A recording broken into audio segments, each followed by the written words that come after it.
Baby gorgeous gang, we back in this thing. Welcome to Pouring with Jordan. This is the channel where I run the YouTube streets, pour tea on a variety of subjects and shows, and then sweeten it with my opinions. I am your host, JordenRanae, and I want to thank you guys for taking the time, taking the ride, and having a drink with me. Poom poom nani nani. We back for another episode of Queens. This is episode 2, season 1. I am more excited about this show than I was the first episode. This show is consistently going to keep getting better by the episode. I am sure of that. Like, before I can even get into the recap, I just want to brag on the way that they make the show, right? The way that they shoot this show is so unique to me because I don't usually see television shows that will set you up to think something, set up a very specific scenario to make you think something, and then send you into a flashback to not only prove what you were thinking was true, but then elaborate on the story to tell you the backstory of why you were thinking that in the first place. Queen's cinematographer, whoever set this up, the way that they shoot this show, you deserve an Emmy. Oh my goodness, it's so good. Let's just talk about the episode. We open up right back where we were at the end of the first episode, right? They're standing in front of the billboard. They're getting ready to go on a world tour, and they're trying to figure out, okay, how this is gonna go, but everybody's down for it, right? So they all disperse back to their own regular lives. Little Muffin goes to rehab, Brianna goes home, Jill goes back to Montana, so on and so forth, right? I'm not exactly sure what specific order these things happened in, so I'm just gonna call it as I remember. Like I told you with these recaps, sometimes I'm gonna be good about going in order, and then there are other times where the episode is so good, I'm just gonna jump in and start talking about things that happened in the episode and then just bounce around for whatever it makes me think about. Right? The first thing I'm thinking about that I want to talk about is Naomi meeting up with Cameron and JoJo. I can't remember if she said in the last episode that Cam was her baby's father and she never told him, or if she never said his name, right? But for some reason, it's the way that they sit down, the way that, like, it's just the way that they shoot the show. There are very specific cues that set up a certain thought process in your mind, and then they snatch us back to a flashback, right? It's crazy how the whole situation happened with Eric and with Naomi and Valeria, and then how Cam came into the picture. And the way that they brought him back wanting to sign her now, that was crazy. But I love how they explicitly implied off the gate that that was JoJo's daddy. It was like the way that they ordered food was just like so like similar to each other, and they've never met each other. And the way that she's looking at them, oh my God, this is, oh God. It's all just that setup. And then it flashes back to them getting ready to sign the deal and them doing the showcase and Valeria first coming up, right? At first we think that Eric and Naomi are actually together. Like when they shot back to like 1997 when they did the showcase and it was just the three of them, I thought that they were actually together, right? And that Eric was just, you know, just tricking off, right? So Valeria comes up, they set up this plan, and we never exactly get what the plan is. Like at first they make it seem like Valeria is just gonna help them get a record deal, and then they end up just, you know, tricking off because she wanna, you know, sleep her way to the top, and she's willing to do whatever to get whatever. But it gets so much deeper later on in the episode when we find out that really Valeria set them up to sign a bum ass deal, and she took care of herself because she knew better. Like, listen, I don't know how y'all trust meter is set up, but my trust meter, I would never rock with her again. And I would have jumped on her as soon as I saw her again too. It all makes perfect sense. I would have wore her ass out too. It would have had nothing to do with Eric. It would have had to do with my purse. Do you hear me? If she would have set me up to sign a screw deal but didn't want to claim that you my sister after I wrote your lyrics, I'm whooping your ass on sight every time I see you, mama, stinging you. Period. Yes, I will come all the way to San Diego to finish a fight that started 20 years ago. You damn right. Absolutely. I take my craft too seriously. I take my craft too seriously and I work too hard. So I'd be damned if I let somebody ride off of my talent and then screw my pocket at the same time. Listen, I make music. I rap. So my thing is, I'm never gonna sit here and act like I'm not willing to be a ghostwriter. Am I willing to be a songwriter? Absolutely. But pay me accordingly. Pay me for my talent, pay me for my time, pay me for my lyrics, pay me for my hits. Period. Do not play me like that.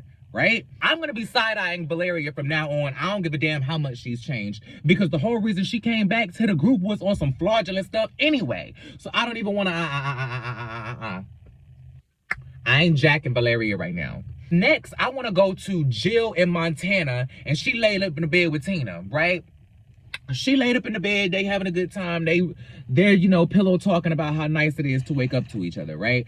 Next thing you know, they hear something going down. The way Jill jumps for this shotgun like Annie Oakley, girl, you can tell she's in Montana. Like, the way she reached for that gun, you'd have thought a bear bust up in her house. Next thing you know, they smell bacon. They go down to the kitchen, and this man is in his kitchen. This is the type of stuff that makes you realize love will make you do crazy things. Do you get what I mean? Because her husband he is hurt to the point of snapping mentally. He said, you know what? I'm not going nowhere. We just all gonna be together. He's giving very Dewey from Real Housewives of Salt Lake City, but like, you feel bad for him instead of being pissed off. He turns around and he's like, yo, he's cooking bacon. He's asking Tina how she likes her egg. It's a mess. And so she's like, listen, I'm a lesbian. I came out. We're done. Like, I love you, but I don't love you like that. And I damn sure don't love you to share her with you. Okay? So, and then, now, I love foreshadowing in a show, right? The way that he walked out of that scene, he walked out like he getting ready to do something crazy. Like he getting ready to hurt Tina. Mark my words. It's getting ready to be a very, if I can't have you, nobody can type of tease. Watch. This is getting ready to go like Fatal Attraction, Obsessed real quick. Watch what I tell you. That man is getting ready to go crazy. He is snapped in the mind. And this scene was just the funny part of it. This is where it's funny. After this, he ain't gonna be cute no more. Okay? Eric and Valeria, they're still doing some type of sneaky link type of stuff. And it's not even sneaky link like the regular sneaky link. Like, they sneaking around doing funny business together because they got some type of deal where Valeria and Eric know what's going on, as far as like there's some sort of inside job or inside code that they know that the rest of the girls don't know. Because every time that they talk to each other, it's like they know something that they haven't let the other girls in on. Like they've master orchestrated for this group to come back together. Like this was their brainchild, right? I need to know what's going on with them. I don't like it, and I'm not jocking it. I already don't like Valeria. Eric, you're an asshole, and I don't, Now, mind you, Naomi, I am gonna have to hold you accountable because it did come out in the episode that you were the one that was playing funny with his heart. So don't be mad if you want to deal with him in private and not claim him and break his heart, and so he goes off to find somebody else. Women do it all the time. Do not sit here and play that game, girl, because you would, like, I get your point. I get your point, girl. I get your point. Where you were saying that you didn't want to be sleeping around with the boss because you wanted the credibility of your talent being respected as it should deserve. I'm 100% with you. But he cut you off with well, we're here now. And you're number one. So, now mind you, this was a different time. So this still wasn't like the cute thing. If Toni Braxton would have came out and said that she was sleeping with Babyface the whole time, she probably would have lost all type of credibility. Not saying that she was sleeping with Babyface. I'm not saying that. I'm just using that as an example because that's the first thing that popped in my head as far as like this time frame is concerned. Do you get what I mean? Tamar sleeping with Vince wouldn't have been cute in 1998. It's only cute in 2018. So I get where she's coming from, but you are very... you remind me of myself in a lot of ways, where you are reactive in a way that once you feel like you can't trust somebody, you don't even want anything to do with them ever. Like, you're an all or nothing type of person, and I understand that better than probably anybody because I'm the exact same way. Right? I can't rock with you 100%. I'm not gonna rock with you 75, 50, 25. Like, I'm not gonna rock with you, period. Like, I'm too reclusive. I'm too into my own world. I'm too into my own thing. So I'm not stepping outside of my bubble for just anybody. And I'm not stepping out of my bubble for anybody who isn't gonna meet me with 100% at the 50-yard line. Y'all know how I give it up. So I get it, but like, girl, you did run him into Valeria's arms, and Valeria had a whole nother game on top of you, because not only was she throwing him coochie, she was also coming at him on some business stuff, and they were elevating on a business tip, right? Mind you, you were the talent, but she was the business, and the love of money is the root of all evil. Catch. Brianna, you are a saint. Do you hear me? You are a saint, and I hope that somebody nominates you for a Nobel Peace Prize by the end of this season. Because the fact that this man has allegedly lost brain function, I think it's a crock of bullshit too. Just to be honest, I think it's bullshit. To have that much resilience to still stick with this plan after he allegedly has short-term memory loss or amnesia and doesn't remember cheating on you, but somehow remembers you and the kids. Listen, I'm not saying that short-term memory loss is not a real thing. I'm just saying that it is very convenient in this moment. And this is where I will give Valeria credit. The way that she shows up for Brianna in this episode, where she's like staying with the kids and helping her and like teaching the kids yoga, that was really cool. She does show up, but I still can't trust her right now, because they still got some side deal. Her and Eric still got some type of side deal. I saw that. I caught that. Now, Brianna is a saint. I don't even know what else to say. Brianna is a saint. This man is allegedly experiencing short-term memory loss and doesn't remember cheating on her, and to the point of where she describes the woman the girl that he cheated with, and he doesn't even believe that he would sleep with her. That's the crazy part. So apparently he has not only forgotten that he has cheated on Brianna, he's forgotten the problems that were going on in their marriage as well. Has he forgotten that he has cancer? That's something that I wonder too, because he found all of this out around the same time. He found out that he had cancer after he cheated on Brianna. So that makes me wonder, did he forget their marital problems, the fact that he cheated and that he has cancer? Or did he just happen to forget that he cheated on Brianna and nothing else? Y'all watch the episode, y'all let me know. Little Muffin, listen, I don't know if y'all ever watched the reality show Sisterhood of Hip Hop, but Little Muffin, for some reason, gives me a Brianna Perry vibe. Every time I see her, Brianna Perry pops into my mind.